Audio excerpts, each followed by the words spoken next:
Facing significant roadblocks as they try to make sure their voices are heard. Voters with disabilities are struggling to find transportation and accessibility at the polls.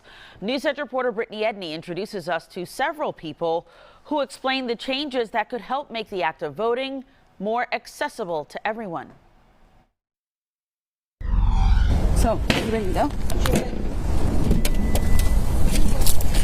Jes Gordon is getting a free ride to the polls thanks to Georgia Adapt, but says finding even one option can be a major barrier for voters with disabilities. If you have a mobility aid, or if you need wheelchair access, you need a van that's accessible to you. Or sometimes those options are too expensive. I have friends who have said, hey, there's this company, but it costs upwards of $50 to be able to just go one way. Rev Up Georgia says there are 650,000 people of voting age with disabilities in Georgia.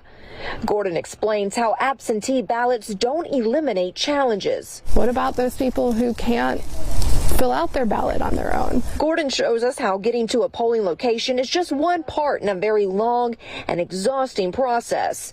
Luckily, there was a place for her to sit while she waited briefly. People don't understand that, I need accessibility. I cannot walk back and forth. I cannot sit at this place, or I cannot stand here for this long. And that's become a real problem. Sonia Rio Glick says she also faces challenges once she gets to the location. I need a ramp and enough space to move about the polling place as a wheelchair user, and often in long lines or crowds, navigating as a chair user can be challenging. Adding absentee voting laws need to be reformed. There are many barriers within the current absentee voting policy and practice that bar folks who cannot leave their homes, or who struggle to get in and out of a vehicle or to enter a building. From physical to mental, developmental, or intellectual disabilities, Gordon says a common frustration is a lack of educated poll workers. Adding those volunteers might not have the knowledge required for individualized needs, especially if a disability isn't visible. They deserve to have a voice too.